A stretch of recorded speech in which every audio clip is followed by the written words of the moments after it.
XSFM입니다. I, D, W, K. 예? 그 아실의 유승균 PD입니다. 한 사람에 대한 의혹이 집단 전체에 대한 불신으로 퍼지는 것은 애초에 그 불신을 원하는 사람들이 있기 때문입니다. 정의연과 윤미향 의원에 대한 의혹은 수사와 취재로 풀어야겠죠. 최소한 그로 인해 우리가 원하는 결과가 제국주의 옹호와 뉴라이트의 텃세는 아닙니다.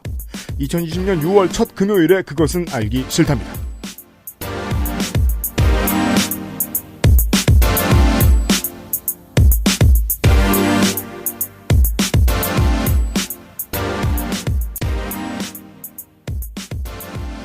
윤세민 에디터입니다. 네, 안녕하십니까. 윤세민입니다. 네. 졸려 죽겠네, 진짜. 물론 이게 제가 조금 전까지 조성주 소장하고 있었기 때문은 아닙니다. 예상치 못한 인트로네요. 이 팟캐스트를 틀으시는 청취자분들도 예상치 못한 인트로네요. 그렇구나. 아니, 늘 그런 생각을 하면서도 실제로 입으로 내뱉어본 건 처음이에요. 그렇지만, 청취자 여러분, 이번 달의 시사 아카데미는 거르지 마세요. 네. 최소한 저는 재밌었거든. 네. 중요한 내용이었고요. 네, 잘 기억해 주시고요. 그리고 이번 달의 시사 아카데미는 이게 어제 방송 얘기를 왜 오늘 계속하는지 모르겠는데, 한참 뒤에 눈에 띄는 문제가 아닐 것 같아요. 그럼요. 21대에서 가장 많이 눈에 띄는 문제가 되어야 되는 이야기고요. 네. 그리고, 이렇게 이야기를 할 수도 있습니다. 호혜 평등에 입각하여, 인류애를 집어넣어서 이야기하면, 친일이 뭐가 어떠냐? 혹은, 아베가 극우인 건 맞는데, 일본인이 뭐가 문제냐? 네. 다 맞는 말입니다. 네. 근데, 그 말을 하는 동안에, 한국의 정치 지형의 혹은 그 역사의 특수성을 무시해버리는 일이 있기 때문에 이게 좀 밸런스 맞추기가 어렵습니다. 우리는 모두 리버럴로 살면 좋죠? 근데 우리 모두가 리버럴이 됐을 때 어떤 결과가 나올지가 두려우니까 우리가 막기도 막아서는 거예요. 네. 불매운동도 하는 거고요. 네. 그렇게 해서 이제 열심히 제국주의 옹호의 창궐을 막아섰는데 이거 참 웃긴 얘기입니다. 한 세기가 지났는데 벌써 뭐 하는 짓이야. 제국주의의 창궐을 막아섰는데 최근에 역병이 퍼지고 있어요. 하는 수 없이 다급하게 좀 잦지만 헬마우스 코너를 이번 주에도 진행을 하도록 하겠습니다. 잠시 후에 시작하죠. 헬마우스는 그리고 요즘에 굉장히 바빠 보이는 와중에 그렇죠. 그 자를 사람이 좀 숨 쉴 시간은 주고 패야지. 그렇죠. 너무 다졌던데요. 그죠. 떡산적이 되었어요. 네. 왕자가 아니고 완자가 되었다. 아니, 최근에 영상을 봤는데, 숨 쉴 시간도 안 주고 패더라고요. 이번 주는 자 이야기는 아닙니다. 네. 그것은 알기 싫다는 경기도 김치의 진수, 콕 집어 콕 김치, 이탈리아에서 온 케이크, 라파스티체리아, 한의사가 제시하는 건강솔루션 닥터라이즈, 마구 긁고 노는 케미하우스, 애견 매트에서 도와주고 있습니다. 당신의 식탁은 매일같이 특별한 날. 이탈리아에서 온 케이크, 라 파스티체리아. Maestro pasticcere, la pasticceria. 콕 집어 콕. 깔끔한 맛의 경기도 김치를 만들기 어려울 땐 콕 집어 콕. 오차 없이 지켜지는 절임 과정, 양념 배합, 저온 발효, 숙성. 정부가 보증한 전통 식품 인증 업체예요. 그러니까 김치가 생각날 땐 콕 집어 콕. 자, 여름인데 김치 얘기입니다, 오늘은. 네, 지난 김장 시즌에 어머니거나 친척이거나 어쨌건 누군가의 팔뚝을 희생시켜서 겨우 얻어먹은 김치는 냉장고에서 자취를 감출 때가 됐습니다. 저는 이제 장모님과 아버지에게 조금씩 얻어먹었는데 장모님 많이 주셨고, 네. 네, 아버지도 많이 주고 싶어하는 것 같은데 실력이 녹슬었어요, 아버지가. 망했어요. 조금 가져왔어요. 아빠 듣는데 이거. 지금쯤에는 네. 보통 이제 찌개용이 됐죠. 아무튼 그나마 지금까지는 먹고 있는데, 네. 떨어질 때가 됐어요. 섭취량에 따라서 이미 김치가 없어서 라면을 끓이며 발을 동동 굴리시는 분들도 있을 겁니다. 콕지바콕 김치를 드셔보니 어떠실지요? 누구나에게나 호불호 없는 깔끔한 맛, 모든 원자재가 상승했으나 뚝심 있게 지켜온 저렴한 가격, 국내산 원료와 천연 양념으로 믿을 수 있는 품질, 김치가 필요하다면 사지 않을 이유가 없습니다. 콕 집어 콕 김치로 여름을 지나보세요. 네. AS가 아주 좋고요. 네. 그리고 사 드셔보신 분들은 다 아시겠는데 네. 받으신 뒤에 하루 이틀 지난 뒤가 가장 맛있을 가능성이 높습니다. 물론 그렇고요. 네. 그 마트와 온라인의 큰 곳에서 파는 것들 중에 상당수의 김치보다 낫습니다. 그렇습니다. 이것은 여러 가지 이유로 저희가 알고 있습니다. 그게 이제 약간 이게 개인차가 있더라고요. 저도 뭐야? 시켜 먹고 여자친구도 시켜 먹는데 자기 개인 취향에 따라서 냉장고 밖에 얼마나 놔두느냐를 네. 커스터마이징 할 수 있더라고요. 아, 맞아요. 그럼요, 네. 그럼요. 김치 냉장고가 있으신 분들께는 특히 괜찮습니다. 네.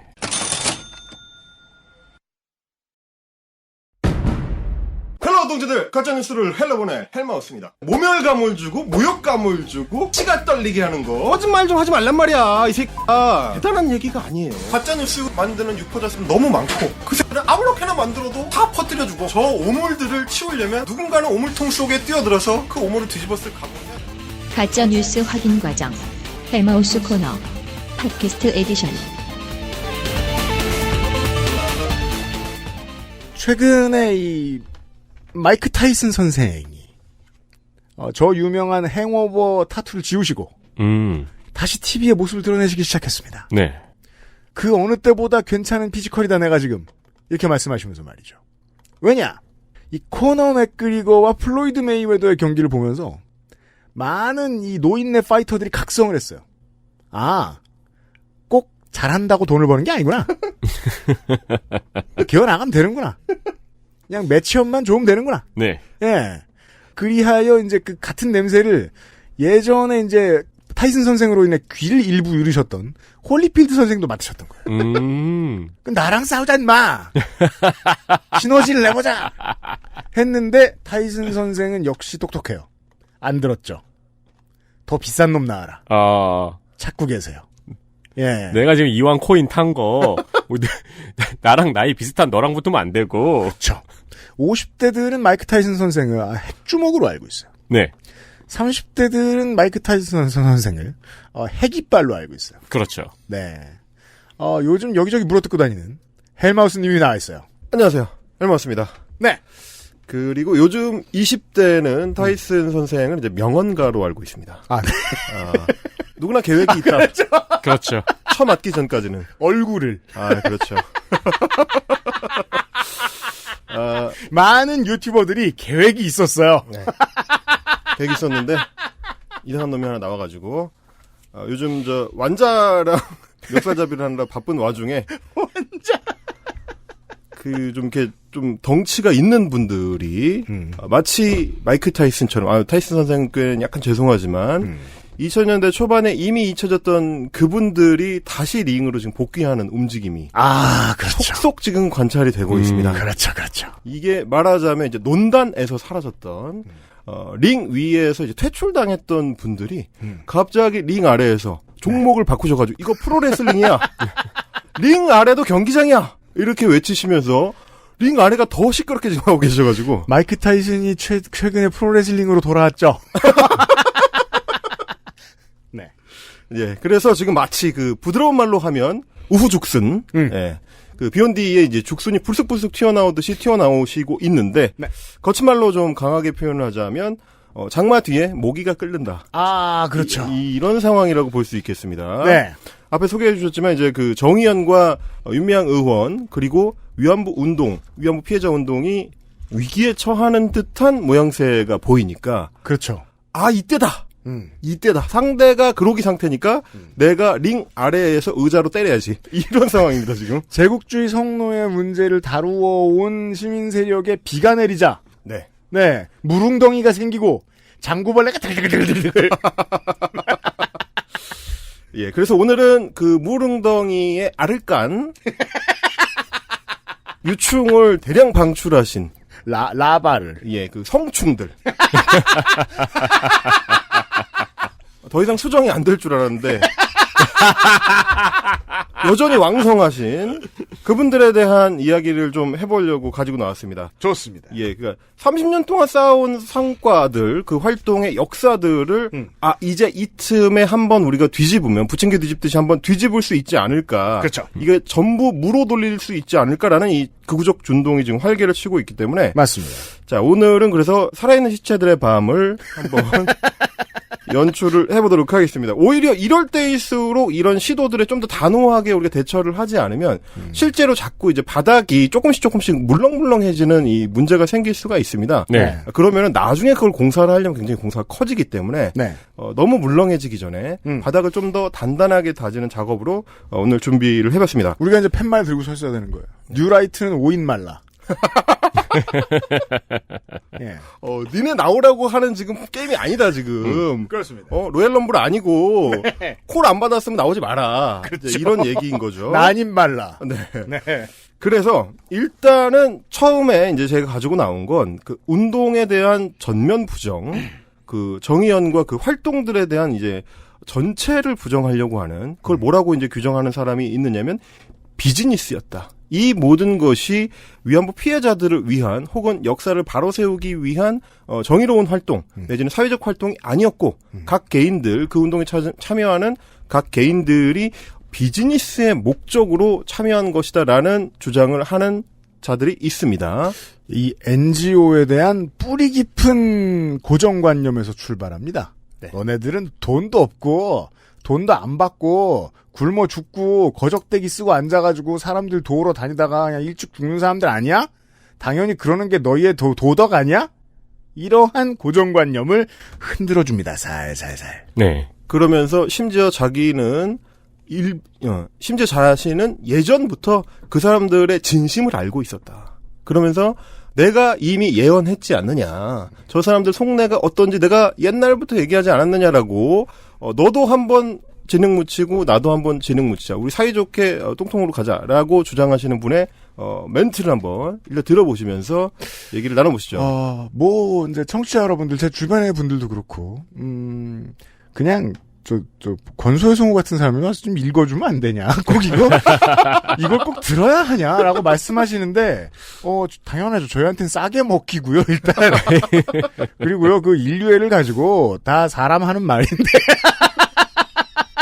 근데 권소의 다 돈이야. 성우는 돈이긴 돈인데 프로인데 흥미가 돋긴 하네요. 근데 괴롭긴 해요. 저희도 사실 영상을 촬영을 하면 그 모자이크로 좀 꼭 좀 가려달라 이런 말씀해 주시는 분들이 많은데 네. 우리는 또 이제 팟캐스트니까 모자이크를 할 수가 없으니까. 그러게 말이에요. 네. 그리고 또 이 성우 같은 특수고용 노동자들이 괴로운 문제가 뭔지 알아요? 들어와서야 내가 뭘 읽는지 알아요. 이걸! 이러면서 더 집어던지실 수 있단 말입니다. 이거 나중에 소송하실 수도 있겠네. 이걸 읽으라고 하면. 그냥 들어주십시오. 형이 아주 오래전부터 그렇게 주장해왔는데 저 정의로운 척하는 사람들 다 도둑놈이라고. 특히 불쌍한 사람들 앞세워서 성역 비즈니스 하는 사람들한테 속지 말라고 그동안 형이 얼마나 많이 외쳐왔노. 형이 다시 단디 말해줄 테니까 잘 들으래. 정의, 공정, 평화, 사람, 희망, 착한 이런 단어들 딱 붙여놓은 단체들, 그리고 할머니들이나 그 배나 광주 같은 불쌍한 피해자들 앞세우면서 신성 불가침, 성역 세팅하는 사람들 다 도둑놈이야. 다. 성역을 지키는 건 상식이나 논리가 아니야. 바로 낙인과 죽창이지. 행여 의심만 해도 일배충, 친일파, 토착외구, 신천지 뭐 이런 무서운 낙인을 콱콱 찍어버려서 아예 망신을 줘버려야 돼. 그래야 그 본보기들이 무서워서 아무도 다가설 수 없는 성역이 만들어지는 거야. 이게 바로 성역 비즈니스의 핵심이야. 오늘따라 더 흥겨워 보여요. 이분의 특징인데요. 자기네한테 조금 유리한 국면이다 싶으면 굉장히 흥이 나십니다. 흥이 나시면서 이 말투가 훨씬 더 이렇게 또박또박해지고 전달력이 좋아져요. 네. 이 어떤 현장을 지금 보여드린 건데 사실은 이거를 굳이 반박을 해야 되느냐라고 생각하시는 분들이 많으실 거예요. 근데 이 어떤 논리 구조가 또 나름대로는 구축이 돼 있는 거라서 한번 정리를 좀 이 논리에는 많은 사람들이 설득됩니다. 게다가 우리 헬마우스 코너는 헬마우스님은 어떨지 모르겠지만 저한테는 언론 싸움, 언론 비즈니스의 본질을 되게 많이 되돌아보게 하는 코너예요. 왜냐하면 쓰이는 기능들을 가지고 더 더럽게 쓰기 때문이죠. 네. 이 내용에도요. 한 10에서 20%쯤 생각해 볼 만한 지점이 있어요. 나머지 80%의 유충들을 좀 잡읍시다. 이 친구들이 잘 하는 전법이 제가 늘 말씀드리지만 이제 심장 속으로 손을 직접 집어넣어가지고 그 속내를 끄집어내려고 한다는 건데 사실은 거기에 편승하는 게 훨씬 쉬운 길이긴 합니다. 생각을 놓아버리면 고민을 놓아버리고 한 걸음 더 나간 어떤 고민들, 걱정들 그리고 뭐 사회를 위한 어떤 고민들 이런 걸 안 해버리면 네. 나 중심으로 생각해버리면 어차피 저것들 다 자기 돈 벌려고 하는 거 아니야? 라는 마음으로 이제 편하게 편승을 해버리면 되니까요. 이제 그런 논리인 건데 윤서인 말은 이런 겁니다. 첫 번째, 정의나 공정이나 평화 같은 고상한 말을 하는 사람들은 장사치들이다. 일단 왜냐하면 인간은 원래 그런 고상한 존재가 아니기 때문에. 그죠. 스피커의 이해 구조를 이해하기 쉽습니다. 네. 그렇죠. 그런 건 없어. 네. 너네 지금 속고 있는 거야. 그러면서 돈을 받으면 티가 나기 때문에 질문을 봉쇄해야 된다. 이 사람들은. 그래서 성역을 만들어내는 것이다. 질문을 하지 못하도록 성역을 만든다. 그래서 마지막으로 그 성역을 만들어서 비난을 하고 싶어 하는 나 같은 사람들의 표현의 자유를 막는다라는 논리 구조로 되어 있습니다. 저는 되게 엉뚱한 게 하나 보이네요. 뭐요? 네. 일배충, 친일파, 토착개구 뒤에 신천지가 왜 들어가 있죠? 깜짝이야! 이거 엉뚱하죠? 깜짝이야! 그러니까 이제 아니, 윤화백 이 사람! 지금 잘 보시면 그 예리한 지적이신데 이 친구가 나열을 할 때를 잘 보셔야 돼요. 나열을 할 때 사실은 하나도 연결이 안 되는 것들을 줄줄이 나열하다가 중간에 지가 껴놓고 싶은 걸 집어넣는 거야. 네. 신천지를 왜 집어넣은 거냐면 이 정부, 문재인 정부의 방역 작업이, 방역 정책이 잘못됐다는 얘기를 지가 1월 말부터 주구장창 떠들어왔어요. 그래서 이걸 넣은 거예요? 그런 거죠. 근데 지금 5월, 6월 시점이 되니까 완전 개박살이 났거든. 지가 주장했던 것들이. 네. 야, 이거 수능 언어 영역 같아. 그렇죠. 그러니까 이제 약간 이 쫄리던 상황인데 정 의원이 지금 두드려 맞고 있어. 그러면 내가 그동안 억울했던 부분을 여기다 껴넣어야지. 야. 이런 얄팍한 생각을 하는 거죠. 이거 마치 초코송이 박스 안쪽에 그림 찾기 같아요. 겨우 봐야 있네, 이게. 저는 또 그 지점에서 하나 지적할 점이 뭐냐면, 네. 뭐 단체들을 지적을 하면서 할머니들이라는 건 이제 위안부 피해자들을 얘기하는 걸 테고, 그렇습니다. 광주라는 거는 이제 광주민주화운동 피해자들을 얘기하는 건데, 예. 그 사이에 뭘 집어넣냐면 그 배라고 집어넣었습니다. 그 배라는 거는 이 친구들이 그 가짜뉴스 그렇죠. 만드는 애들이 이 세월호를 네. 비꼬기 위해서, 세월호 참사를 비꼬기 위해서 니네들은 우리가 세월호 참사의 어떤 문제점, 세월호 참사와 관련된 문제점들을 지적을 하면 우리를 핍박하니까 우리는 세월호라는 단어를 직접 발화하지 못한다.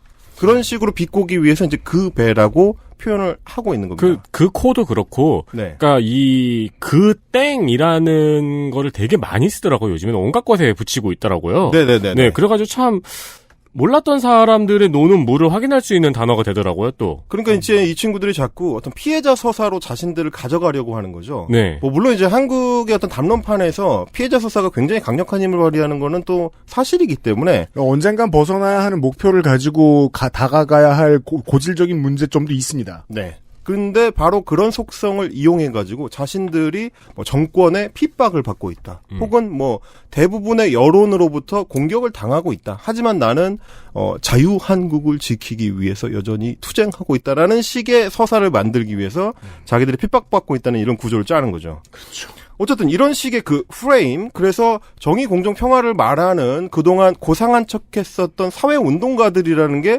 결국 비즈니스맨들이었고 자기 비즈니스를 보호하기 위해서 비판을 못하도록 성역화를 했다라는 게 주요 논지고요.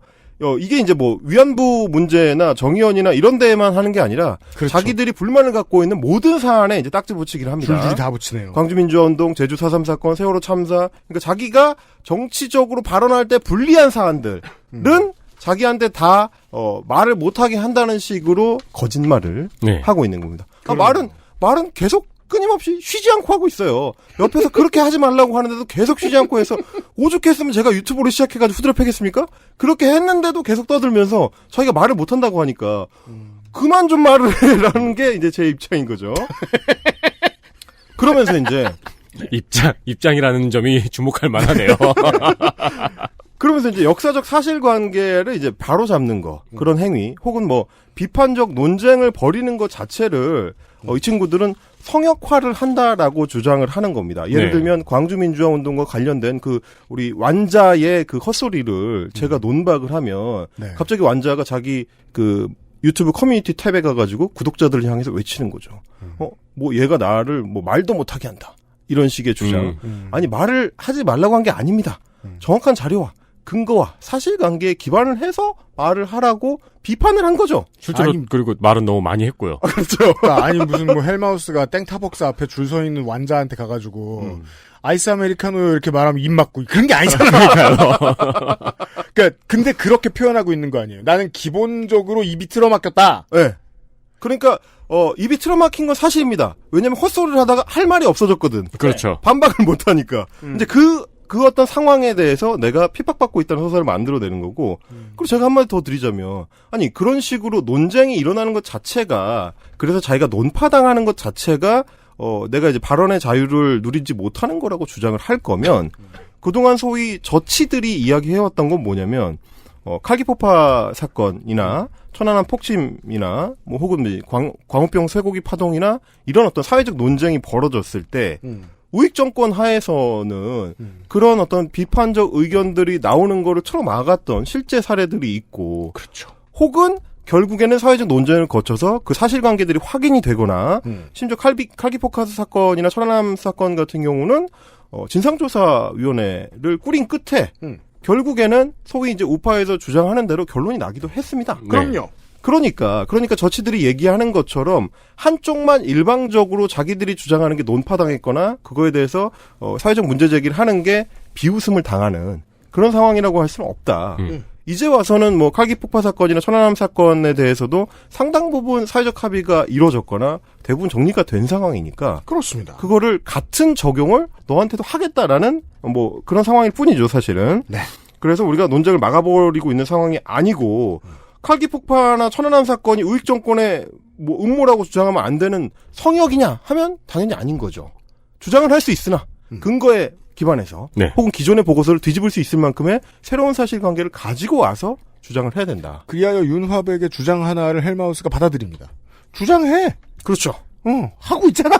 하고 있습니다. 계속 하더만. 나도 계속 깨부실 거니까 하시라. 네, 이런 말씀을 드리고 싶고요. 네. 그리고 이제 윤서인의 주장 중에 그 중요한 포인트가 정의니 뭐 공정이니 평화니 이런 말들을 이제 부정을 하면서 그러면 제가 돌려주고 싶은 말은 그거예요. 그럼 아무것도 하지 말아야 된다는 얘기냐. 우리가 그 의미를 하나도 안 믿는다는 얘기냐. 그러니까요. 우리가 정의나 평화나 공정이나 이런 말을 하는 사람들이 다 거짓말이라면 그럼 그런 말을 하지도 말고 그런 가치를 추구하지도 말고 그냥 자연 상태로 모두가 모두를 위해서 죽창을 꽂는 상태로 살자는 얘기냐. 과연 그 상태가 됐을 때 윤서인이라는 개인은 그 상황을 견뎌낼 수 있을 것이냐. 뭘 견뎌내요? 영화 향수 어느 살인자의 이야기 마지막 장면처럼 돼 있겠죠. 먹혀 없어졌어요. 이 윤하백은 본인이 생각하는 정의를 굉장히 오랫동안 외쳐오던 사람 아닌가요? 그게 문제입니다. 그러니까 뭐 우리 윤하백은 지금도 유튜브에서 끊임없이 뭐 자기는 자유주의를 추구하고 자기는 자본주의를 절대선으로 생각한다. 네. 뭐 그런 주장들을 하는데 실제로는 뭐 자본주의, 법치주의 이런 얘기들을 하는데 그 사람이 하는 얘기를 잘 따져보면 그 자유주의란 누구의 자유냐? 나만 자유로운 거. 내가 주장하는 것만 니들은 다 받아들여야 된다. 혹 헬마우스 같은 사람이 와가지고 나의 자유로운 발언을 가로막거나 반박을 하면 안 된다. 나는 떠들고 싶은 자유를 누리겠다라는 게 윤서인식 자유주의. 제가 아는 한 한국에서 그렇게 말할 수 있는 사람은 동영배 씨밖에 없어요. 넌 나만 바라봐. 혹은 제가 공수훈련할 때 교관들밖에 없어요. 관제탑에서 나를 보라고 임마! 이런 말씀을 저한테 하시던. 네. 윤선 씨는 그런 상황을 겪어보셨는지 모르겠지만, 네, 그렇고요. 자본주의라는 건 또 이제 윤서인만의 자본주의입니다. 그래서 자본주의 최정점에 있는 구글에서 윤서인의 일부 컨텐츠는 이제 광고주의 그 광고를 부착하기에 적절하지 않다라고 판단을 해서 노란 딱지를 발부했을 때, 네, 발부? 네. 정말 강력하게 저항을 하십니다. 이거야말로 무슨 뭐 법제도도 아니고 그야말로 자본주의적 판단인데 우리 광고주들이 보시기에 당신의 컨텐츠는 광고 컨텐츠로 적합하지 않습니다라는 판정은 사실 광고주가 내리는 거죠. 네. 그렇죠. 그거에 대해서 문제 제기를 하려면 뭐 정식으로 문제 제기를 하시고 싫으면 떠나시면 됩니다. 그게 자본주의죠. 유튜브에서 하는 게 마음에 안 들어? 유튜브를 하지 마. 라는 게 자본주의입니다. 그럼 뭐 야후로 가시든가, 뭐 유쿠로 가시든가. 하지만 여전히 왕성하게 유튜브 활동을 하시면서 자본주의를 주장을 하시니까 제가 좀 혼란스럽고, 또 하나 이제 법치주의를 말씀을 하시는데, 법치주의에 따라서 너무나 정확하게 재판을 받고 벌금 판결을 받으시고 그에 따라서 이제 그 반성문까지 페이스북에 공적으로 게시를 하셨던 그죠, 분이 지난 시간에 말씀드렸죠. 그럼요. 법치주의를 자꾸 저한테 주장을 하시면 저로서는 또 당혹스럽다. 그럼 뭐 또 반성문을 쓰겠다는 거냐? 당신의 법치주의는 무엇이냐? 이제 제가 이제 되묻지 않을 수밖에 없는 거고. 그러니까 이제 이런 식으로 맨날 뭐 자본주의니 자유주의니 법치주의니 따지는 것들이 과연 엄밀한 의미로 주장을 하는 것인 제가 되묻지 않을 수가 없습니다. 왜냐하면 우리 윤서인 씨가 좋아하는 박정희의 공화당만 해도 그 공화라는 의미에 정확하게 반대되는 행보를 걸어가셨기 때문에 그게 무슨 리퍼블릭입니까? 그렇습니다. 네.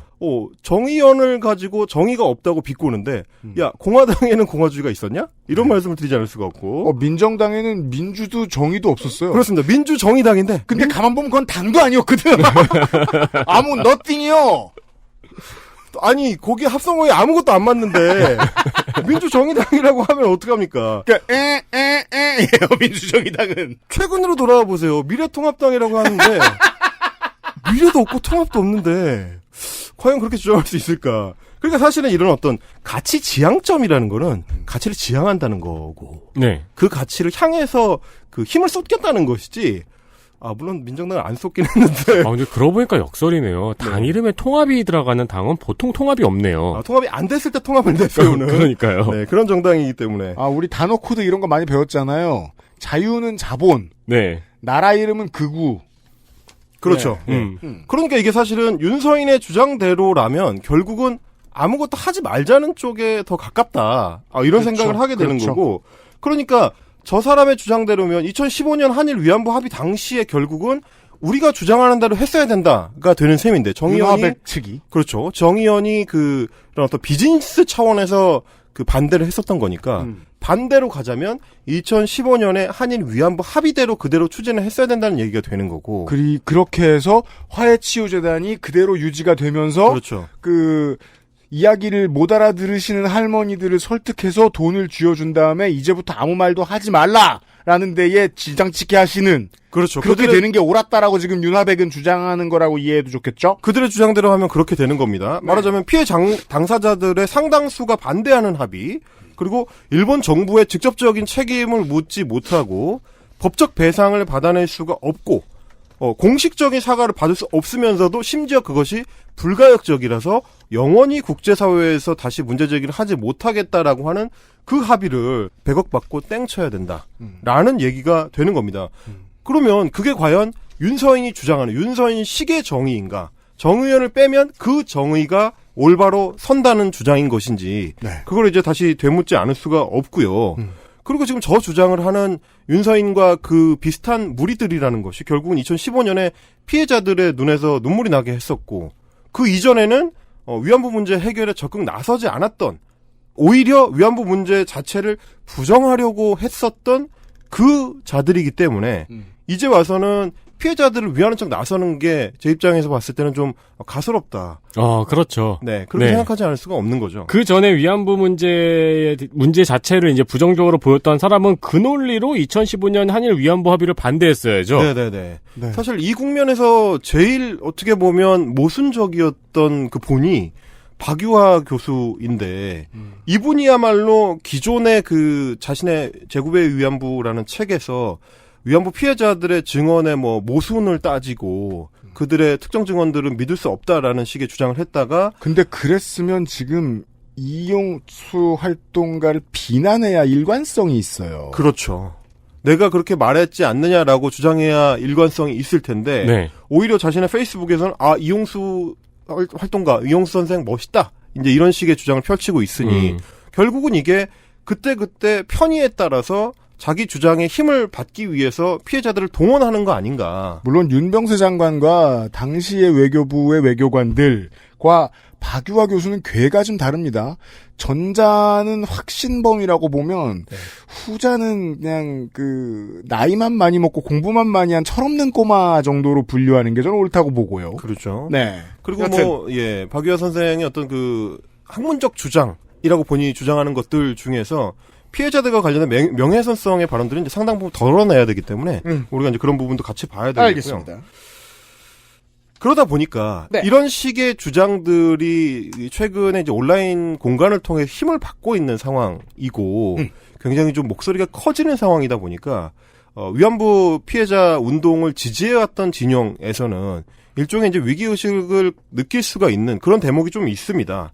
이게 왜냐면 윤미향 개인이나 정의연 단체 하나가 아니고 이 사람들이 자꾸 위안부 운동 활동 전체를 문제 삼거나 역사 문제 전체를 문제 삼는 방향으로 계속 확대를 해나가고 있기 때문에 그러다 보면 진영 내부에서는 진영 전체가 위험해질 수도 있는 거 아니냐. 그래서 맨 처음에 있는 문제에서 밀리기 시작하면 나머지까지 끝까지 뒤로 다 밀리게 되는 건 아니냐. 이런 걱정을 지금 하고 있는 거죠. 실제로 지금 그런 시도도 계속 있고요. 네. 그래서 오늘 제가 가져온 것은 이 공포를 해소하기 위해서라도 무리한 주장으로 문제 전체를 뒤집으려고 하는, 그래서 위안부 문제 자체를 훼손하려고 하는 그런 역사적인 그런 어떤 성과들을 전부 뒤집으려고 하는 그거를 이제 봉쇄해야 되겠다라는 생각에서 그 뿌리를 가지고 왔습니다. 네. 그러니까 지금까지 이제 유충을 가지고 놀았고요. 네. 간단한 해부를 해보았고요. 이제 성충을 광고 뒤에 만나보겠습니다. 재밌는 게 이제 윤아베에게 이 말은 되게 전형적인 잘못 들어간 파전집에서 듣는 막걸리 토크네요.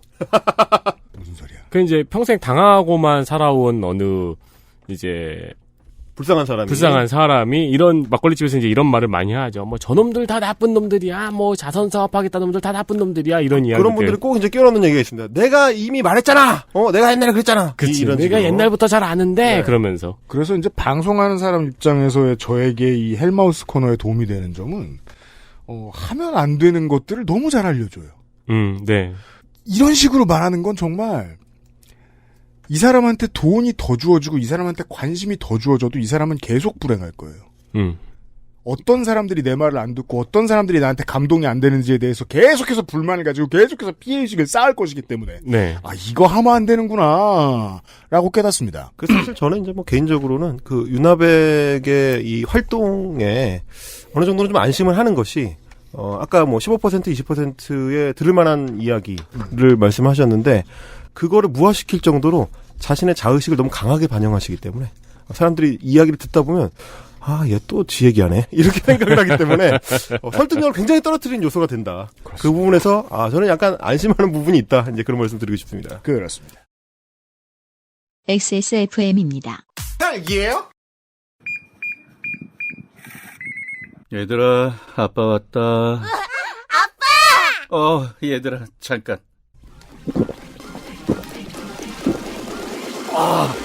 놀자! 지친 당신에게 에너라이즈. 유해물질 안전기준 통과로 믿을 수 있고 반려동물이 더 좋아하는 케미하우스 애견 매트. Maestro pasticcere. La pasticceria. 출근 전에 빤도로 챙겨 먹고 나가니까 맛있고 속도 든든하니까 너무 좋던데. 그치? 천연 재료로 만들어진 빵이라 부대끼는 것도 없고 참 좋더라고. 이렇게 식탁 위에 계속 놔둬도 되는 거야? 그렇게 보관하는 거야. 이탈리아 전통 방식인 천연 발효로 만들어서 상온에둬야 더 맛있어. 방부제 들어간 거 아니야? 방부제는커녕 그은한 이스트도 안 쓴다고. 이탈리아에서도 파티에서나 올린다는 고급 음식을 매일 아침 먹을 수 있는 건 우리 동네에서 우리밖에 없을걸? 아무나 만들 수 있는 빵 같진 않아. 당신의 식탁은 매일같이 특별한 날. 이탈리아에서 온 케이크 라 파스티체리아.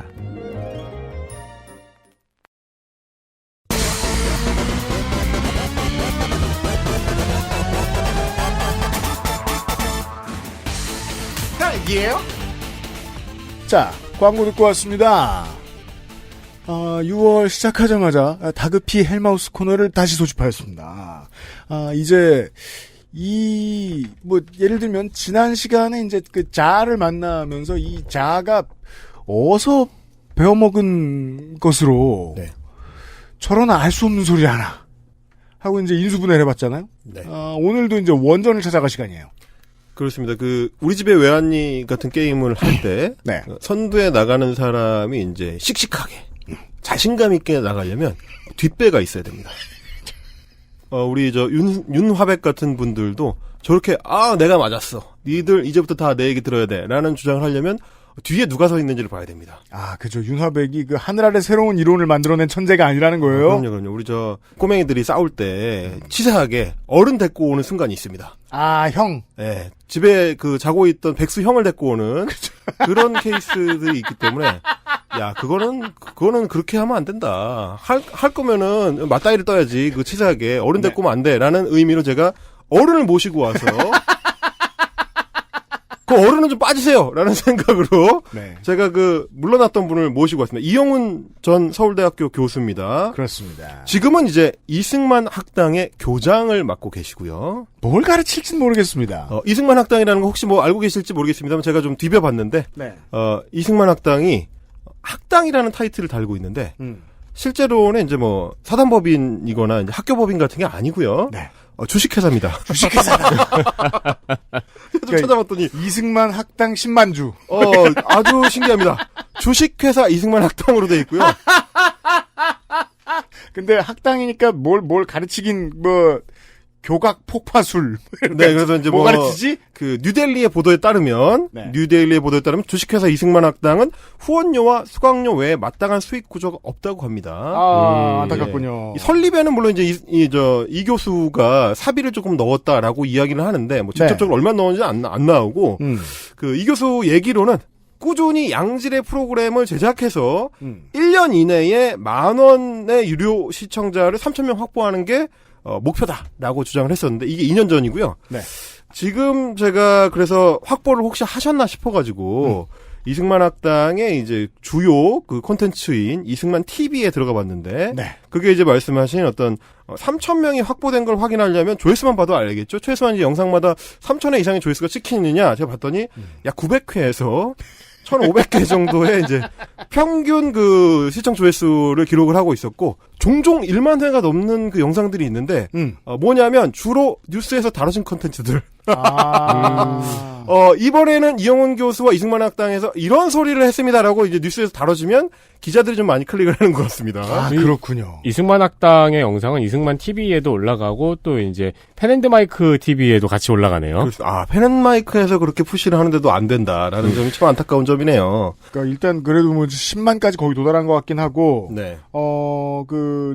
공지글에 해당하는 동영상을 보니까, 우리가 예전에 펜앤드마이크, 정규제 TV에서 박정희 피규어 99만원에 파는 얘기 했었잖아요. 네.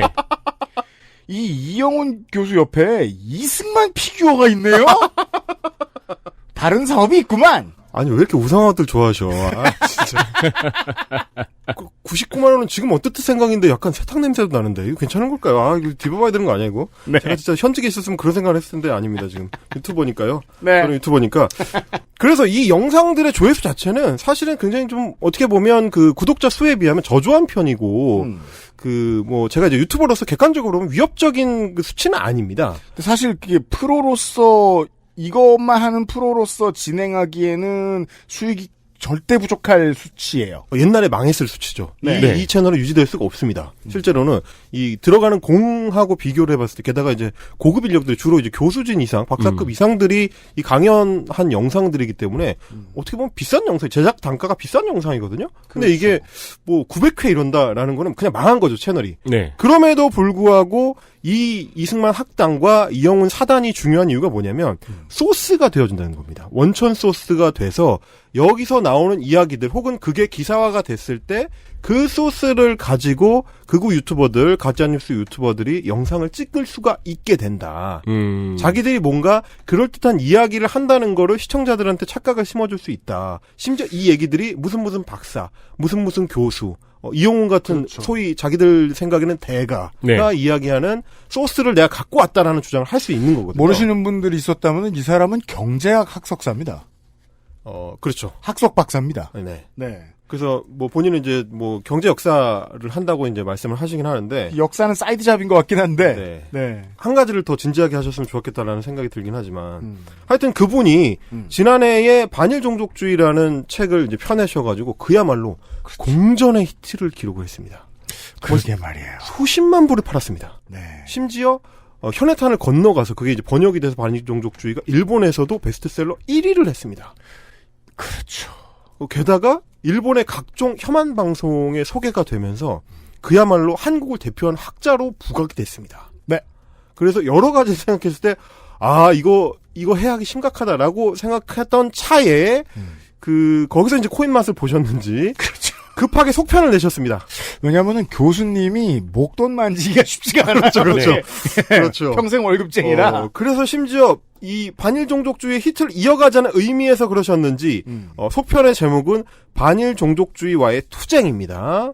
이 책을 이번에 새로 펴내면서 출간 행사에서 그동안 위안부 문제에 대해서 본인이 갖고 있었던 생각을 그야말로 쏟아냈는데 그 이야기 중에서도 위안부 문제의 해결을 가로막을 수 있는 어떤 코어가 되는 그 인식이 자리 잡고 있는 이야기가 있어가지고 그 멘트를 제가 한번 따와봤습니다. 이거를 듣고 한번 파헤쳐 보도록 하겠습니다. 들어보시지요. 당시 공창제라는 것이 합법적인 성매매 산업이 인 공창제가 존속하는 한에서 그와 같은 합법의 형식을 취하는 경우가 많았고 그 이면에는 국가 권력과 가부장과 남성과 그리고 주선업자들, 호주들의 약소 여성에 대한 성의 착취, 성 지배의 긴 역사가 전제되어 있었다. 그러한 조선조 이래, 기생제 이래, 식민지기 공창제, 그리고 일본군 위안부제, 해방 이후에 한국군 위안부제, 미국군 위안부제, 그리고 우리 민간 위안부제. 자, 두 가지를 좀 짚고 싶습니다. 일단 한국에서 커온 청취자 여러분들은 한국에 학교를 오래 다녀보셨기 때문에 선생님이 책을 읽는 말투를 바로 아실 수 있어요. 근데 책을 읽는 말투가 이런 분이 교수님으로 있는 곳에 제가 수업을 들어갔으면은 저는 전출을 하고도 F를 받을 자신이 있습니다. 그렇죠. 한마디도 알아듣기 힘듭니다. 근데 저는 지금 이게 돈 버는, 말씀하세요. 그리고 몸의 피로는 싹 풀렸을 거예요. 맞아! 이 인간 찜질방이지, 이게. 뭡니까. 그리고, 그런데도 불구하고 저는 이게 지금 돈 벌어야 되는 일이니까 지금 열심히 들었는데, 이분이 되지 않은 나열을 하신다는 점에서, 이, 윤화백의 버릇적 기반을 제공하신 것이 아닌가 하는 이런 예측을 해봅니다. 역시 팟캐스트 하루 이틀 하신 게 아니다. 이런 말씀을 드리고 싶고, 네. 그리고 그 나열하는 것 중에 뭐 이상한 거 한두 개씩 껴넣는다는 패턴이 비슷한데, 그 중에서도 조선조 이래 기생제라는 얘기가 나옵니다.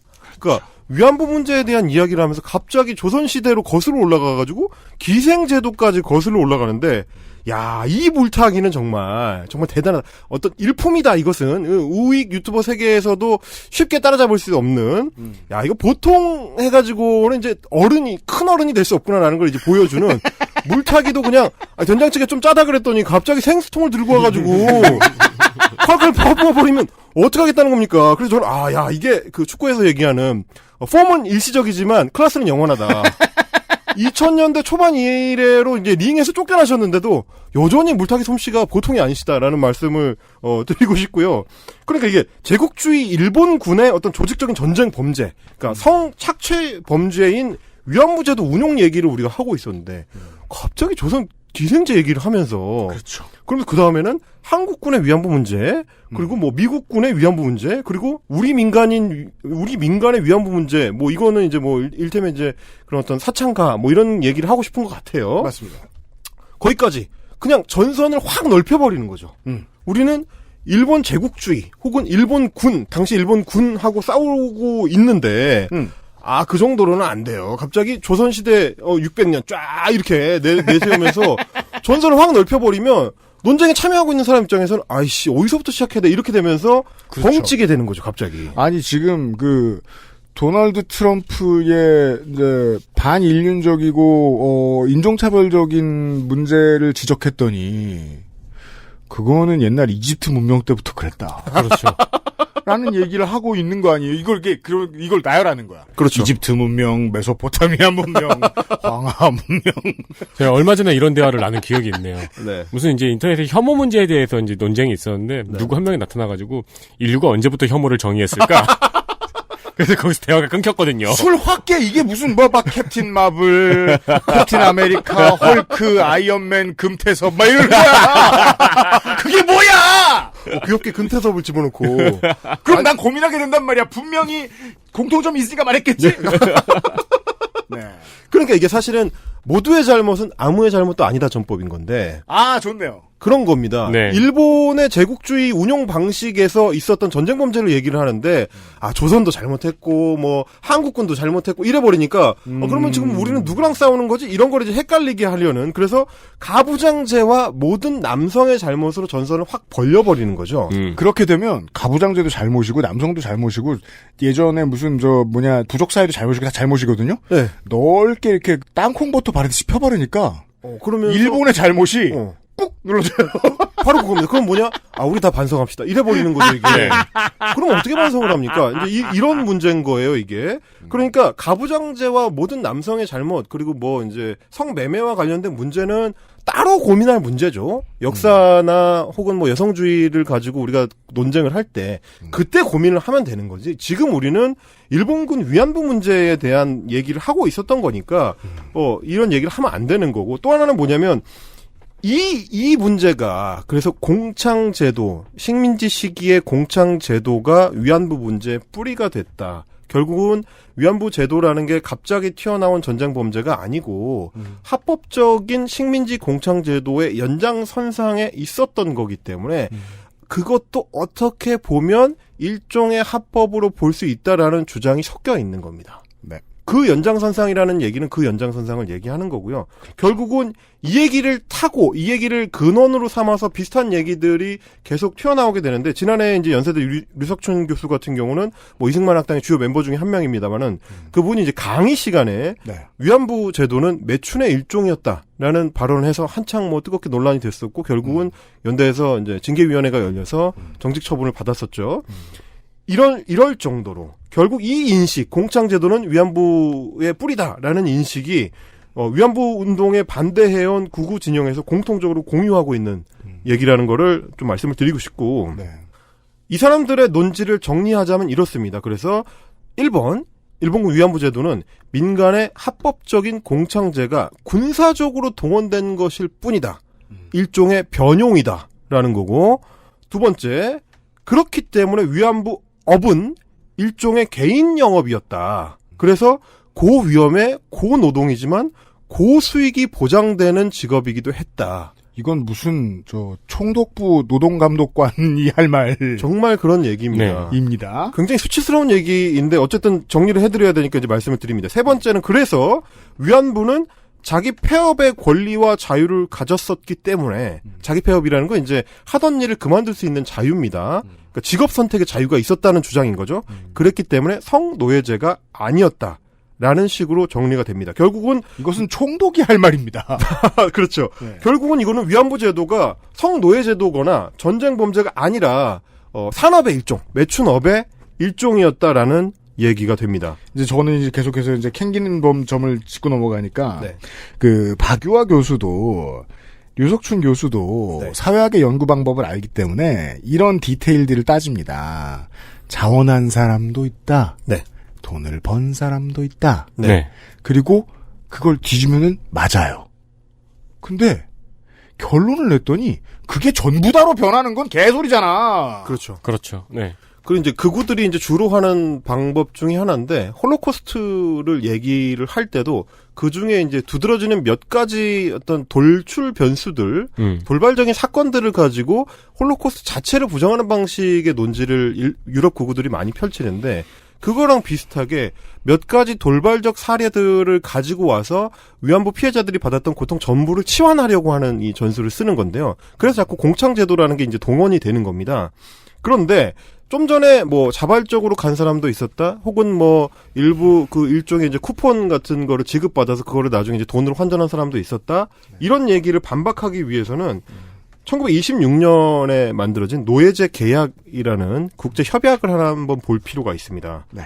이게 뭐냐면 제1조 1항에 이렇게 되어 있습니다. 노예제도라는 건 소유권에 수반되는 권한이 행사되는 사람의 지위 또는 상태를 말한다라는 게 뭐냐면, 그러니까 어떤 사람의 소유권을 가진 사람이 누군가한테 영향력을 혹은 뭐 이제 행위를 미친다고 했을 때 그런 행위를 당하는 사람의 상태가 어떠냐, 그 사람의 지위가 어떠냐에 따라서 노예제를 규정한다는 얘기가 됩니다. 이게 이제 그 국제연합 유엔 이전에 국제연맹이라고 있었죠. 네. 이 국제연맹 시절에 그 체결한 협약입니다. 그리고 그러니까 당시 이게 이제 일본 제국은 국제연맹의 가입국이죠. 그렇죠. 인권 보호를 위한 최초의 국제협약. 이라는 점에서 기념비적인데 네. 그 최초의 협약에서 노예제와 강제노동 금지를 정해놨단 말입니다. 그러면서 노예제의 규정을 이렇게 해놨는데 이 얘기는 무슨 얘기냐면 어떤 사람이 어떤 지위에 가 있을 때 어떤 목적을 가지고 갔느냐, 뭐 말씀하신 것처럼 자발적으로 갔든 네. 혹은 뭐 부모가 돈을 위해서 거의 팔아버리듯이 해가지고 가게 됐든 뭐 공장에 취업하는 줄 알고 잘못 속아가지고 갔는데 거기가 위안소였다. 이런 식의 이야기가 있든 앞에 어떤 이유나 목적이나 뭐 이 방향이 있었든지 간에 최종적으로 그 사람이 놓인 위치가 무엇이었느냐가 핵심이라는 얘기입니다. 그 사람이 위안소에서 강제 성행위를 강요당했다면, 그래서 자유가 없었다면 그것은 노예 상태다. 그렇죠. 라고 규정을 해야 된다는 규약인 겁니다. 근데 저들의 논지에는 그 말이 없어요. 그러니까요. 그러니까 그 사람이 어떤 상태였느냐가 그 사람이 노예냐 아니냐를 결정하는 건지, 그 사람이 어떻게 해서 거기 갔는지는 중요하지 않은 겁니다. 네. 고려시대나 조선시대에도 일테면 빚을 많이 졌는데 못 갚아가지고 어떤 사람이 노비로 들어갔다든지, 그렇다고 해서 노비제도가 아닌 게 아니거든요. 그게 결국. 이건 우리의 취업 시기를 생각해봐야죠. 내가 그 회사를 갔을 때의 생각이 네. 내가 지금 이 회사에서 땡 같다 인생을 살고 있다라는 걸 반박하지 못해요. 그렇죠. 그리고 이건 어려운 얘기가 아니고요. 네, 이게 어려운 얘기였습니다. 사실 어려운 얘기가 아닌데, 네. 이야기를 섞어서, 이 선후 관계를 뒤집으려고 하는 거예요. 우리가 왜 종군 위안부들을, 일본군의 종군 위안부들을 성노예 상태였다고 규정하느냐? 그 사람들이 처한 상태가 노예 상태였기 때문인 겁니다. 네. 마찬가지로 바로 이러한 국제 규약과 그 정의에 입각해서, 최근에 이제 각종 위원회들이나, 뭐 각국의 의회에서 공통적으로 그리고 지속적으로 위안부 문제는 성노예제의 문제다. 이것은 전쟁 범죄의 문제다라고 규정하고 규탄을 해왔던 겁니다. 뭐 94년에 1994년에 국제법률가위원회의 보고서를 시작으로 해서 제일 최근에 2014년에 자유권규약위원회의 최종 의견까지, 그리고 미국 의회를 비롯해서 각국 의회들도 모두 이 문제를 성노예제 문제라고 규정하고 있는 것이 바로 그 규약에 따른 겁니다. 그렇습니다. 그리고 또 하나, 이영훈 교수와 이제 함께 이제 이승만 학당을 운영하고 있는 주축 멤버 중에 한 명이 이제 주익종 박사라는 분이 있는데, 이분이 이제 반일종족주의에도 이제 참여한, 그 반일종족주의 책 집필에도 참여한 분이고요. 좀 나라 잡샀겠네요. 네, 이분이 얘기하시는 게, 지금 우리가 20세기 말의 기준을 가지고 20세기 초반에 일어났던 종군 위안부라는 사건에 대해서 이 대입을 하는 것이다. 그러니까 그 당시의 기준으로 그 제도를 봐야지, 지금 기준으로 그 당시를 보면 다 미개해 보일 수밖에 없다. 이제 이런 식의 주장을 펼치는 겁니다. 그러니까 그 당시에는 위안부 제도 자체가 합법이었다. 혹은 뭐 합법에 가까웠다. 혹은 뭐 다른 나라에서도 그 당시 시대상에 따라서는 비슷비슷한 거 많이 했습니다. 네. 라는 주장을 하고 싶은 거죠. 그러나 제가 사실관계를 확인해 봤을 때는 전혀 사실이 아닙니다. 일단 1926년에 노예제 계약 제가 말씀드렸고요. 네. 1921년에 부인 및 아동의 매매 금지에 관한 국제 조약이 있습니다. 여기서 이제 부인이라는 건 여성들을 얘기하는 거니까 여기에도 위반이 되고요. 네. 1930년에 강제 노동에 관한 조약이 있습니다. 이것도 마찬가지로 위반이 됩니다. 그러니까 20세기 초반에 이미 국제사회가 그 합의를 해가지고 일본 제국도 따라야 했었던 그 국제 조약들을 이미 어기고 있었다. 그런 얘기가 되는 겁니다. 이거는 명백한, 당시 기준으로도 명백한 범죄 행위였다. 이런 얘기입니다. 네. 그리고 국가 대 국가 간의 전쟁 범죄 같은 것을 최신의 바뀐 법을 소급 적용하지 않는다라고 말할 수 있다니 정말 신기합니다. 그러니까 사실 이 얘기는 그런 얘기가 되거든요. 홀로코스트를 저지를 당시에 뭐 독일 제국 입장에서는 합법이었습니다. 소위 말하는 유태인에 대한 제거 정책이라는 거는 그렇죠. 당시에 정책 최고 책임자들이 모여서 심지어 회의를 통해서 최종적 해결 정책이라는 걸 만들어가지고 그걸 시행한 거거든요. 네. 그러면 21세기에 살고 있는 우리가 와가지고 그 당시에 독일 제국의 입장에서는 합법이었어요라고 이야기를 하면 독일에서는 잡혀갑니다. 그런 얘기를 했다가 잡혀가요. 지금 주익종 교수가 하는 얘기의 어떤 논리적 결이 그것과 같다. 이런 얘기를 꼭 짚고 싶습니다. 네. 물론 이스라엘의 그 내부 이야기들을 자세히 들어보면 홀로코스트에 대한 이야기마저도 마치 나치처럼 전향적으로 이야기하고 싶어하는 사람들이 없지 않다는 거 알아요. 근데 그건 100만에 하나고 겁나 암약합니다. 이렇게 드러내놓고 다니지 않고 처벌받지 않지도 않아요. 그럼요. 그러니까 저는 이런 문제에 대한 모든 그 자기 표현을, 그러니까 자기가 하고 싶은 의사 표현을 처벌해야 하는가에 대해서는 아직도 의문이 있긴 있어요. 다만 또라이라는 건 얘기해주고 싶다는 거예요. 아니 그리고 되게 교수들이 하는 말 치고는 깊이가 얕네요. 당시에 합법이었으니까 지금은 얘기하지 말라는 거는 무슨 말인지도 모르겠고요. 네. 네, 그리고 현재 피의자가 생존해 있는 부분도 그렇고요. 그렇죠. 그리고 진짜 100번 양보해서 당시에 합법이었다고 치면은 그럼 우리가 지금 뭘 어떻게 하라는 건가요?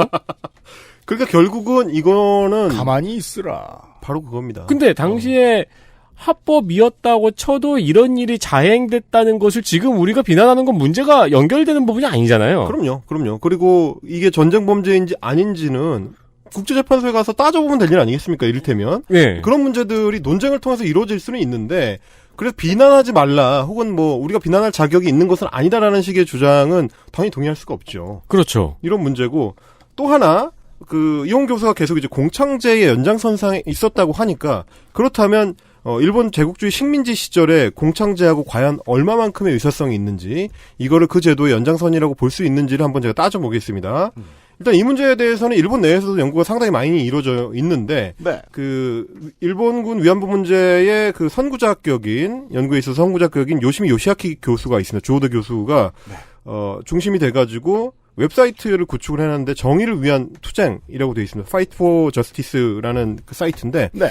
관심 있으신 분들은 아주 쉽게 접근하실 수가 있고요. 한국어로도 번역이 전체적으로 굉장히 잘 돼 있는 사이트입니다. 그래서 궁금하신 부분 대부분 찾아보실 수가 있을 거라서 알겠습니다. 소개를 좀 해드리고 싶고 거기 이제 공창제도하고 위안부 제도에 대해서 아예 표로 좀 정리를 해놨습니다.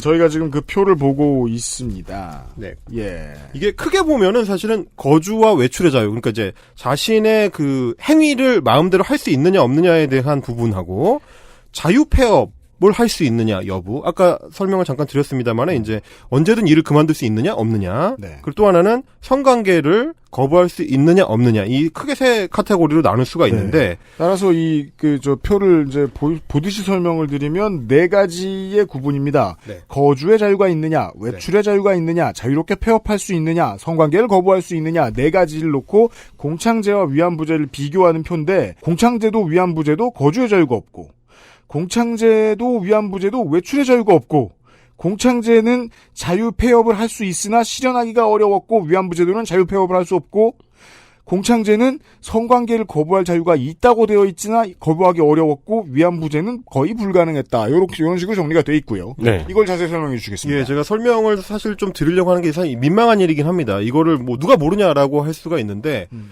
우리의 상대들은 누가 모르냐에 대해서 자꾸 모르는 척 하잖아. 자꾸 모르는 척을 하고 치고 들어오기 때문에 디테일하게 사실 따져줄 필요가 있습니다. 네. 이분들이 주장하는 게 이겁니다. 이를테면 공창제도에서 이제 외출의 자유와 관련해가지고는 일본의 그 제국주의 당시의 내무부가 1933년부터는 인정을 하도록 지도를 했습니다. 그 공창의 그 당시에 이제 그 공창이라는 거는 식민지 시기에 그 정부의 관리 하에서 합법적으로 성매매 행위가 이루어질 수 있도록 네. 포주제도를 두고 있었던 건데 그 포주들한테 당시 내무성이 지도 관리를 했다는 거죠. 그래서 33년부터는 외출의 자유를 허용을 해줘라. 당시에 거기 그 성매매에 종사하던 여성들한테 해줘라라고 했지만 국제연맹에서 한 소리 들었나 보군요. 바로 그겁니다. 이게 왜 그러냐면 그전에는 이런 자유들이 다 없었기 때문에 거주 자유 없고 외출 자유 없고 자유 폐업 자유 없고 거부할 자유가 없었기 때문에 야 일본에서 하고 있는 공창제도라는 게 이거 노예제도 아니냐라고 국제사회에서 규탄이 들어오니까 그렇죠. 문제제기가 들어오니까 제스처는 취해야 된다. 그러면 이제 포주들한테 가서 야 외출의 자유는 어쨌든 자유롭게 허용할 수 있도록 해라고 우리는 지도하고 있습니다라고 국제사회에 얘기를 한 거죠. 그러나 역시 마찬가지로 이제 이 대부분의 공창 안에서의 그 성매매 여성이라는 것이 주로 빚으로 묶여 있는 그렇죠. 관계였기 때문에 네. 뭐 개인의 빚이든 혹은 뭐 부모의 빚이든 어떤 형태로든 빚으로 묶여 있었기 때문에 포주들한테 가서 저 잠깐 나갔다 올게요를 하기는 사실은 어려웠다라는 네. 부분을 말씀을 드려야 되고 자유폐업에 관련해서도 마찬가지입니다. 법률상으로는 언제든 자기가 그만두고 싶을 때 그만둘 수 있는데 좀 전에 말씀드린 이유로 똑같이 사실상 빚으로 묶여 있기 때문에 마음대로 그만둘 수 없었다라는 게 하나 있고 그다음에 성관계를 거부할 수 있는 자유도 형식상으로는 자유의지라고 돼 있었지만 그거를 마찬가지로 빚으로 묶여있는데 너 일 안 하면 빚 어떻게 갚을 거야? 네. 라고 했을 때 실제로 거부하기는 어려웠겠죠. 이게 그리고 되게 눈 가리고 아웅이네요. 여기서 말씀하시는 이 공창제도의 거주의 자유, 외출의 자유, 자유폐업 거부할 자유 있잖아요. 네. 이게 뭐 1930년대만 없었나요? 1990년대에도 없었어요. 그럼요. 지금도 뭐 그러기 쉽지 않을 거라는 거는 우리가 뭐 생각할 수 있는 부분들이 있는 거고. 네. 그런데 그나마 이거는 그 문서상으로라도 존재하는 부분들이 있습니다. 공창제도상에서는 어쨌든 이런 거를 신경을 쓴다라는 이미지는 줄 수가 있는데 네. 위안부 제도는 아예 제도적으로 그 길들이 다 막혀 있었습니다. 거주의 자유는 뭐 당연히 없는 것이고 외출의 자유만 하더라도 자료를 보면 전쟁 당시에 중국 창저우에 주둔을 했었던 그 포병 제2대대가 38년에 만든 창저우 주둔간 내무 규정이라는 이제 문서를 보니까 네. 영업자 즉 위안부는 특히 허가된 장소 이외에는 외출을 금한다라고 돼 있습니다. 아예 문서로요. 아예 문서로 박혀 있습니다. 그러니까 이제 그 위안부 자신이 원하는 장소로 이동하는 것이 원하는 장소로 이동하는 자유를 누릴 수가 없었다. 반드시 허가를 받아야만 됐다라고 하니까 기본적으로 제공돼야 되는 외출의 자유가 없었다는 걸 확인할 수가 있고요. 이거는 뭐 신체적인 노예 상태였다라고 할 수 있겠죠. 네. 그리고 이제 자유폐업 같은 경우도 역시 마찬가지로 아예 제도적으로 이거는 남아있지 않습니다. 표시가 돼 있지 않아요. 그러니까 이걸 일을 그만둘 수 있다 없다라고 아예 적어놓지는 않았습니다.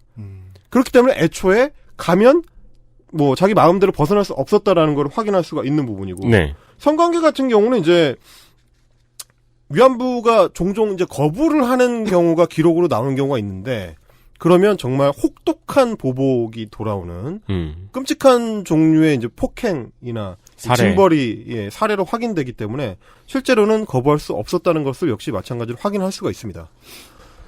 근데 무슨 생각을 하다가 이 자료를 안 보지 않았을 텐데. 네. 안 봤을 것 같은데요. 아 진짜? 그냥 논리만 생각한 거 아닐까요? 그러니까 뭐 자료를 봤을 수도 있고 혹은 어떤 그런 차이가 있었다라고 확인했을 수도 있습니다. 그런데 이제 이 사람들은 우리가 생각하는 것과 반대로 생각을 한 거죠. 어떤 얘기냐면 지금 제가 말씀드렸던 이 식민지 시기 공창제도의 특징을 보시면 누구라도 쉽게 생각할 수 있겠지만 이거는 그냥 노예 아니야? 라는 거거든요. 네. 네.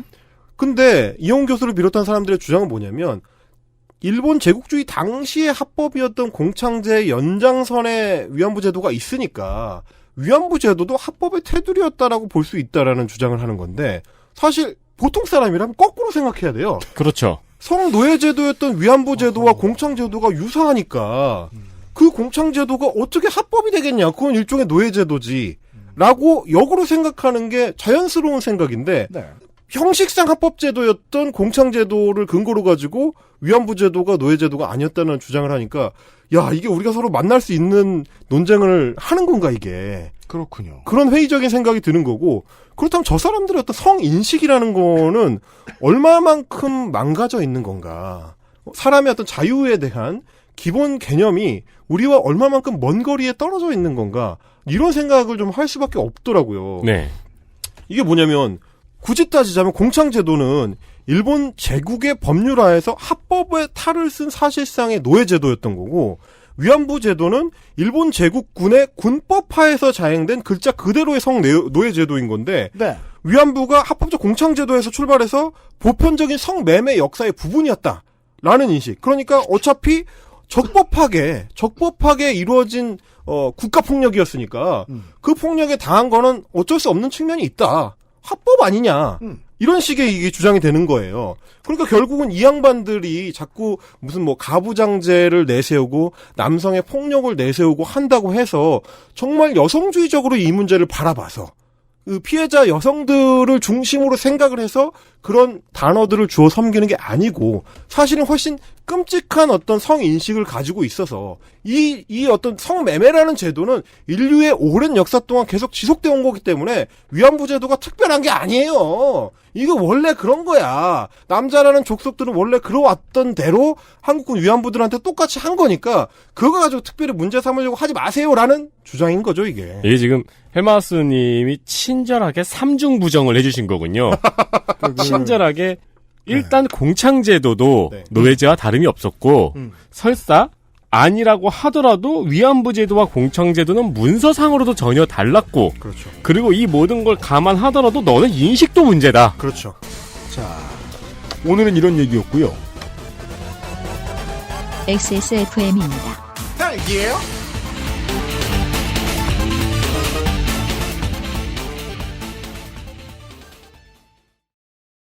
콕 집어 콕. 식구가 많아도 나 혼자 살아도 김치는 콕 집어 콕. 시원한 백김치, 감칠맛의 갓김치, 아삭한 총각김치. 무게도 포장도 원하는 만큼 다양해요. 그러니까 김치가 생각날 땐 콕 집어 콕. 우리 아이들에게 꼭 필요한 거? 유해물질 안전기준 통과로 믿을 수 있는 미끄럼 방지로 넘어지지 않게 안전하게 음식물을 흘려도 잠깐 실례해도 쓱 닦아주면 그만 강한 내구성과 보건력으로 짓궂은 아이들도 거뜬하게 갖고 싶어? 사람과 함께 동물과 함께 케미하우스 애견 매트. 한의원에서 직접 만난 분들을 떠올리며 재료부터 하나하나 열심히 고민하며 개발했습니다. 한의사가 직접 연구 개발한 건강고민 프로젝트 닥터 라이즈. 학자는 학자예요. 보호받아야 돼요. 학자가 자유롭게 연구하고 상상하고 가설을 세우고 그걸 입증할 수 있도록 해줘야 돼요. 그 어떤 나라든 그러는 게 더 좋습니다. 그래서 이 열심히 공부하는 사회학자들의 이야기를 듣고 있으면 이런 류의 통찰도 필요할 때가 있습니다. 비슷비슷한 폭력이 역사에 반복된다. 더 근본적인 것들을 질문해 보아야 한다. 얼마든지 생각할 수 있고 그렇게 생각하는 게 좀 더 학술적으로 옳은 방식일 경우가 훨씬 더 많다고 전 믿습니다. 네. 다만 이 흰손들이 세상에 나와서 저잣거리, 즉 신문의 헤드라인 혹은 포탈의 기사로 올라가면 정치권, 엔터테인먼트의 한가운데에 들어와서 메시지가 왜곡됩니다. 메시지가 왜곡되면서 자신의 저 이름값도 올라가고 하면서 여러 가지 소용돌이에 자기도 들어가겠죠. 그 이미 본인이 상아탑 밖을 벗어나와요. 그러면 그 다음부터는 본인이 어떤 순수한 의도로 장기적으로 보았을 때 폭력은 비슷하고 있고 더 근본적인 변화가 필요하고 이런 말을 아무리 해봐야 가까이 있던 문제를 감추는 데밖에 쓰지 못한다는 게 문제예요. 이게 용례가 미디어가 다르고 학술 레퍼런스가 다르다는 사실을 인정하지 않으려고 하는 게 제가 보는 이 사람들의 가장 심각한 위선입니다. 저는 그리고 학문 활동을 하지 말라는 것도 아니고요. 학문 활동을 해! 그런 발언을 하지 말라는 것도 아니고 다만 발언을 하셨으면 책임을 지시자. 그래서 책임을 지라고 저 같은 사람한테 욕을 먹는 것도 감수를 하셔야 된다. 이미 유튜브 채널을 만들었잖아요. 그럼요. 근데 류석준 교수나 박유하 교수는 이현 교수도 마찬가지입니다만은 이게 이제 사회적으로 얼마나 왜곡됐을지도 모르고 얼마나 어떻게 퍼졌을지 모릅니다. 사실 그건 지들도 모르니까 지들도 무서워해야죠. 그렇죠. 근데 다 퍼졌잖아. 근데 계속 당당하게 떠들었잖아. 네. 왜곡되는 모습을 자기도 봤을 걸, 자기 관심 있으니까 셀프 구글링도 얼마나 많이 하는데 이 사람들이. 그렇죠. 봤을 거 아니야. 근데 책임지라고 하면 학문의 신성한 영역을 건드리는 것처럼 말하거든요. 이거 사실 기전이 윤화백하고 다를 바 없어요. 그렇죠. 그래서 제가 사실 그 웅덩이의 모기 알과 장구벌레 그리고 성충으로 이제 비유를 한 건데. 네. 그렇다면 그렇게 이제 그 알을 까거나 부하에서 이제 날아다닐 자유를 누리신다면 저 같은 방역 활동에 노출될 자유도 방역 활동을 적극적으로 행할 자유도 존중을 해주시면 제가 늘 쫓아다니면서 뚝배기를 깨드리겠다. 그런 말씀을 드리고 싶습니다. 유튜브 하실 거면은 저를 반드시 만나게 된다는 거를 기억을 하시면 좋겠습니다. 제 얘기가 청취자 여러분들이 이제 너무 지겨울까봐 겁납니다. 아니 원인이 있고 결과가 있고 그 안에 네가 있다. 라는 걸 인식을 안 해. 내가 없다고 자꾸 생각해 이 사람들이. 그럼요. 예. 아 내가 뭘? 자 그러는 모습을 주말 이 시간에 조금만 더 확인해 보겠습니다. 이 다급한 문제를 이번 주말에 다루고 있었습니다. 헬마우스님하고 같이 인사드리죠. 유승균 PD하고 윤세민 에디터였습니다. 내일 오후에 만나요. 감사합니다. 감사합니다. XSFM입니다. I, D, W, K. 딸기예요?